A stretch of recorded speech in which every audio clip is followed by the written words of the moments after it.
Hi అండి, అందరికీ నమస్కారం. ఈరోజు రెసిపీ వచ్చేసి తోటకూర పప్పు అండి. ఇది ఎలా తయారు చేసుకోవాలో చూద్దాం. ఇది మా ఇంటికాడ ఉన్న కొంచెం ఖాళీ ప్లేస్లో వేశారండి మా హస్బెండ్. తోటకూర ఫ్రెష్గా కోసుకున్నానండి. అప్పటికప్పుడు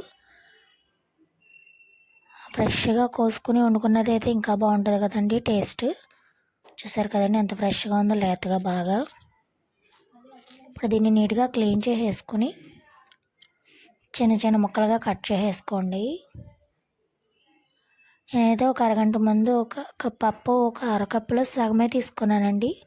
తోటకూర ఎక్కువ ఉంది కదా, అది నానబెట్టుకున్నాను. ఇప్పుడు దీంట్లో తోటకూర వేసేసుకోండి. వేసుకొని ఒక 2 విజిల్స్ రానివ్వండి. 2 విజిల్స్ వచ్చాక చల్లారేదాకా వదిలేయండి.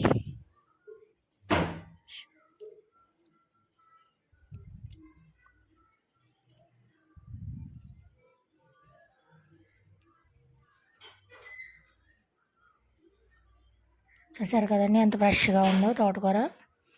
3 విజిల్స్ పెట్టేసి వదిలేయండి. అది చల్లారిన తర్వాత పక్కన పెట్టుకుని ఉడకపెట్టుకోండి. ఇప్పుడు ఆయిల్లో అప్పడాలు వేసుకుని వేయించుకోండి.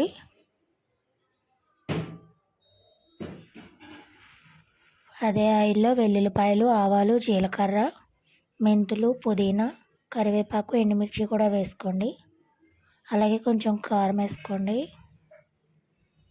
ఇప్పుడు దీంట్లో ఉడికిపోయిన పప్పు వేసుకుని బాగా కలుపుకొని కొంచెం దగ్గర పడనివ్వండి.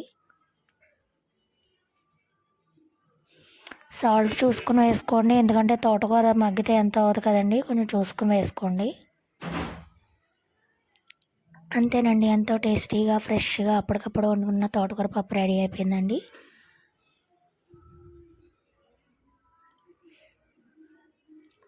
నేనైతే దీంట్లో పాపడ్స్ వేపుకున్నానండి. Thanks for the watching.